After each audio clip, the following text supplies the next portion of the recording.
This is not a new insight. Culture cannot create its work out of nothing. It needs a connection to the real world in order for us to relate to the work at all.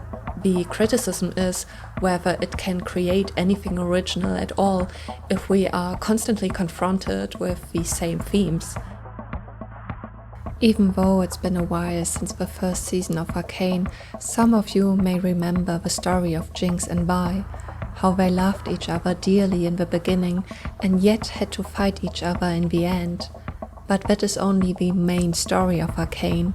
Arcane has managed to tell us so much about the history of Piltover and Zaun through the characters, to describe the fates of people and to comment on our reality. The show manages to tell us all this by letting its characters really experience the world, and every action has an impact on the lives of the people in both towns. But it all starts with two sisters, Jinx and Vi. They will be the focus of this video, and it is through their characters that I will explain what I mean by the real tragedy of Arcane. Just to give you a little teaser, it has something to do with fathers, abuse of power, trauma, and a never-ending cycle. For those of you who have forgotten the story of Arcane, here's a brief summary of Jinx and Vi's backstory. This may seem boring, but it's relevant to the video, and I tried to keep it short. The two lose their parents in a riot, and Vander takes them in and raises them as his own children. One of the reasons he does this is because he helped start a riot and feels guilty for the death of their parents and wants to take responsibility for his actions. Keep this in mind, as this detail will become important again when we talk about a never-ending cycle. On the other hand, we have Silco, who takes Jinx in after Vander's death and turns her into the Jinx we know. Although Silco is a much more interesting character, I have to talk about Vander first, because he had an influence on both Vi and Jinx. It's just much more subtle with Jinx than with Vi. Vander himself is from the downside, which I'll call Zaun for the sake of clarity. He was rebellious, wanted to stand up to Piltover's government and fight for his people's acceptance, because he also felt like an outcast in his own town. His fighting spirit inspired many and earned him much respect. But what happened to Vander the fighter after he took in Jinx and Vi? Well, he simply became a father, responsible not only for himself but also for his children. Extended to the people who follow him, he has become a father figure to the people of Zaun. They trust his judgment. They trust him to protect them from Piltover's executive if anything goes wrong. In return, he has made a deal with Piltover's sheriff, trading his rebellion for the safety of his people. His idealism has been replaced by a pragmatic but safe tactic to protect his people. It was predictable that not everyone would agree. Silco is just one of them. Vi, however, is more interesting. She is young, rebellious, and unable to understand Vander's behavior because of her youthful recklessness. Yet she is the one trying to make peace with people of Piltover. Why does she do this? She has learned from Vander that every single fate can be tied to your own choices, and that every one of those fates is worth protecting. She is in no way supporting the oppression of the people of Zaun, but she understands that violence only leads to more violence. She is also trying to carry on Vander's legacy of a peaceful resolution to the conflict. Jinx, on the other hand, has learned much more from Silco, partly because she is younger than Vi and therefore much easier to manipulate. Then there are her mental problems. Even as a small child, she was traumatized by the death of her parents. On top of this, her constant need to be seen as useful because she doesn't want to disappoint her sister at any cost. At this point, I would like to briefly remind you of Arcane's story. Vander was kidnapped by Silco. Vi decides to rescue him with her two pawns. Jinx wants to go too, but Vi says it's too dangerous for her. Jinx sees this as confirmation that she is weak and therefore useless and worthless. Later, however, Jinx remembers that she still has the blue crystals, so she sets off on her own, determined to help, and uses the crystals to blow up the entire factory where everyone is. But this moment of triumph quickly turns into another trauma. Vi learns from Jinx that she was responsible for the explosion and the deaths of her 2 friends and Vander. Of course, Vi can't cope with the fact that her little sister has just destroyed her whole family, but Jinx couldn't see the consequences of her actions at that moment. Visibly overwhelmed, she calls Jinx a Jinx, hence her name, and leaves her. Silco later finds Jinx and takes her in, while Vi tries to get back to her little sister, but is captured by the future sheriff and locked away. So what does all of this mean for Jinx? She's a small child who has accidentally blown up her whole family, and her sister, who was her great inspiration, has insulted and abandoned her. She was all alone in the world, she had no one to turn to. And then a man, who was actually responsible for all of this happening in the first place, turns up and reaches out to her. This event is simply a catastrophe for her further mental development. She keeps thinking that she is to blame for her friend's death and that her sister hates her. Silco also feeds this belief because it makes her more emotionally attached to him and makes it easier for him to control her. But I don't think Silco took Jinx in purely out of rationality and calculation. He also used to see himself as weak and even had a near fatal conflict with Vander, which he barely survived. He even says himself, power is achieved by how much you want it, not by how strong, fast, or clever you are. At that moment, as Jinx clung helplessly to him, he remembered his own earlier helplessness. Aside from the pity he felt, he also realized that with Jinx, he had the chance to create a person entirely according to his own ideals. In this twisted and perfidious way, he molded Jinx into what he would have liked to be. His last words to Jinx were, "You are perfect." His supposed acceptance of Jinx's mental state is what made her what she is at the end of the first season. Before we can talk any further about Jinx and Vi, we need to widen our perspective a little. This will allow us to fully grasp the scope of Arcane's story. We find ourselves in a town that has what is called a top side and a downside. The city is called Piltover, and its credo is the land of progress, equality, and innovation. This statement comes from Jace himself, a scholar of the Piltover Academy. The city was co-founded by Heimerdinger, and perhaps he really did have these principles in mind, that all men are equal, that progress and innovation should lead to prosperity for everyone, but greed is never far away where there is wealth. We see the Council of Piltover taking bribes and putting their own interests ahead of the safety of all its inhabitants. And by all the inhabitants, we also mean the inhabitants of the downside, who will later emancipate themselves and become Zaun. The people of Zaun are left to fend for themselves with poisonous gases, contaminated water, and the rubbish of the topside. They must fight for their survival.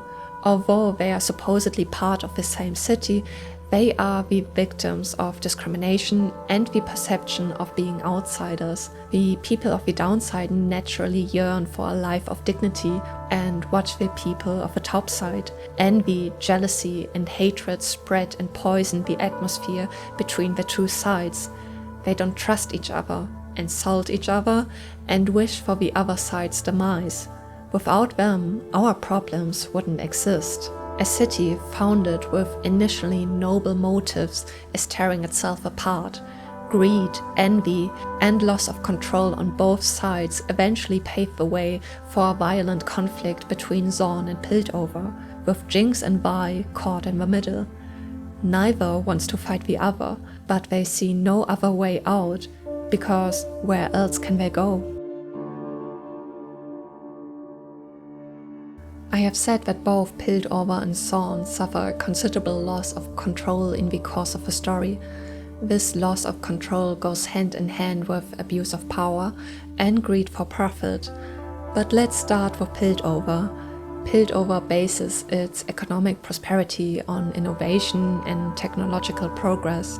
Investors, traders from all over the world are interested in the latest research, and their money is crucial to Piltover's wealth. However, if the push for new innovation stalls, the town has a problem. Investors stay away and the flow of money stops. Without money, there's no wealth. That's a very simplistic explanation, but it's enough to understand everything else.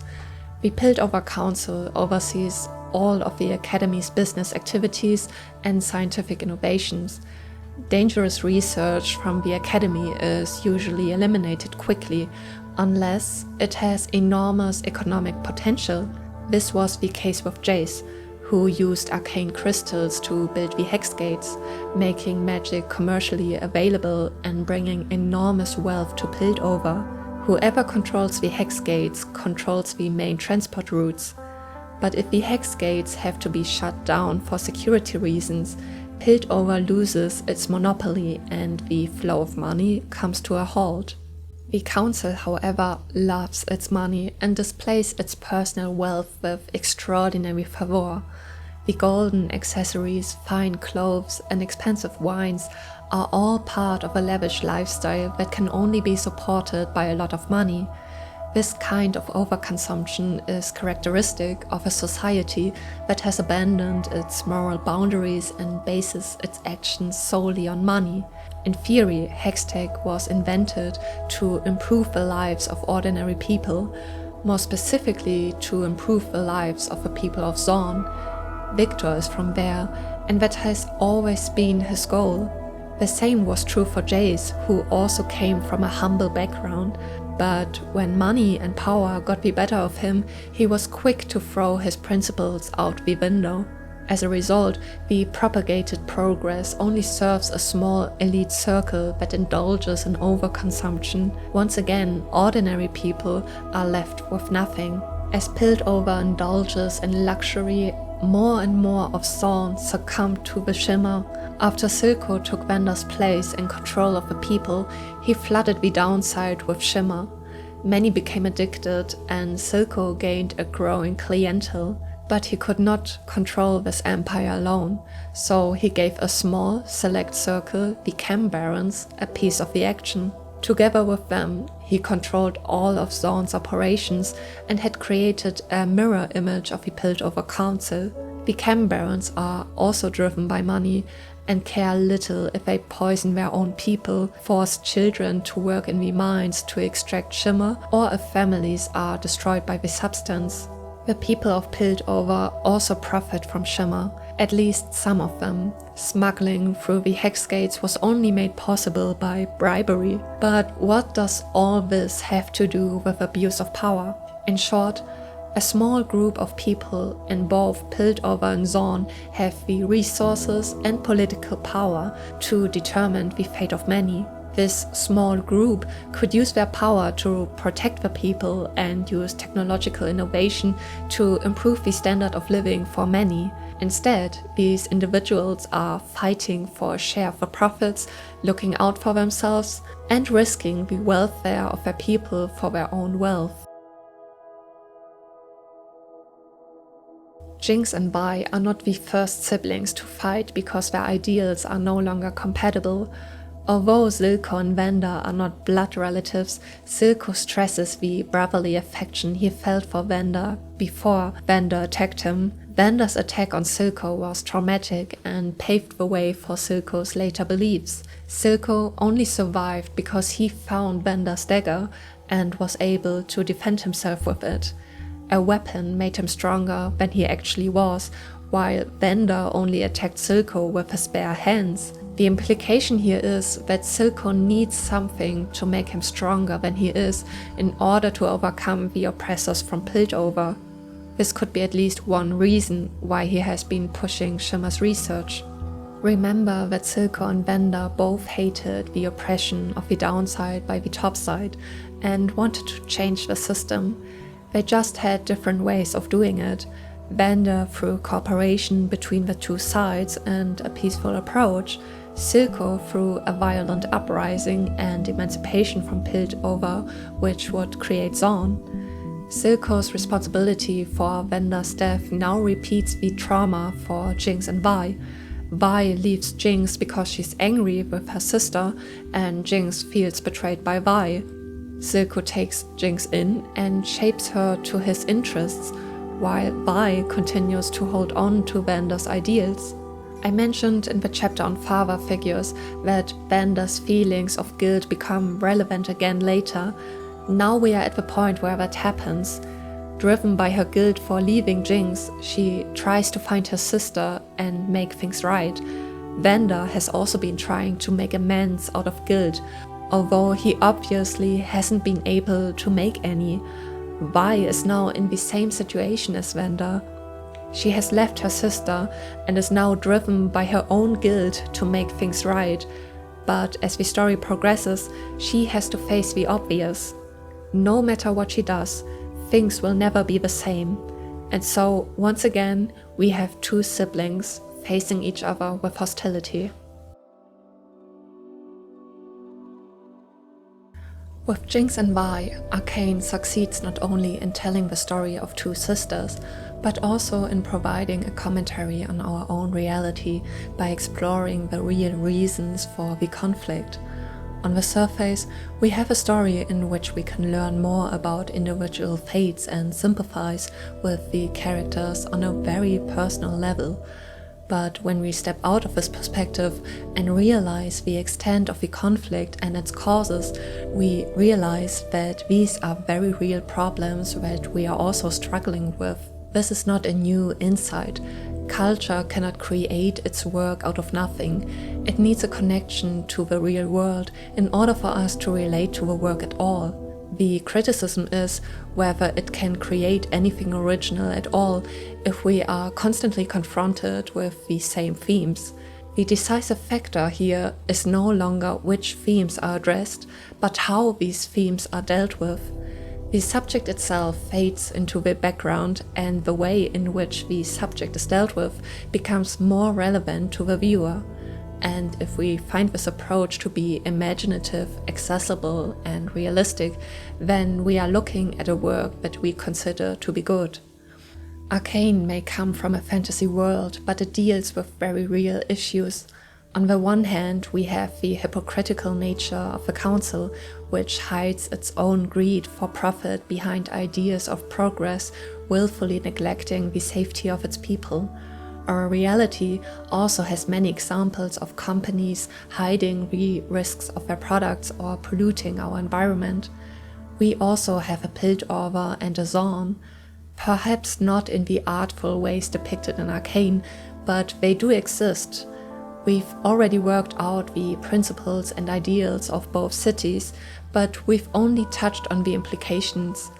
Piltover's council stands for progress at any cost, ignoring the safety of its people. The people of Zaun are controlled by Shimmer and forced to participate in Silco's cartel. Children are forced to mine Shimmer and work to survive. The conflict between the two sides is fueled by the prejudices of the people of Piltover and the despair and anger of the people at Zaun at their powerlessness. What remains are hardened fronts. There seems to be no reconciliation in sight, just like Jinx and Vi.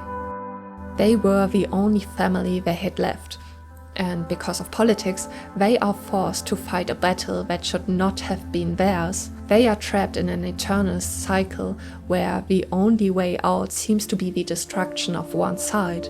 This is the real tragedy of Arcane. Man-made prejudices, lust for power, and destructive ideals mean that two sisters who truly loved each other now have to fight because they see no other way out. Jinx has been exploited and manipulated, while Vi has had to admit her own powerlessness. Both are now too deeply involved in this conflict. It's not for nothing that Jinx asks her sister, "Are we still sisters?" It remains to be seen whether or not we will be shown a peaceful way out of this in the second season of Arcane. I'm glad you stayed until the end of the video and hope you like it enough to give it a like. Hopefully see you soon in the next video.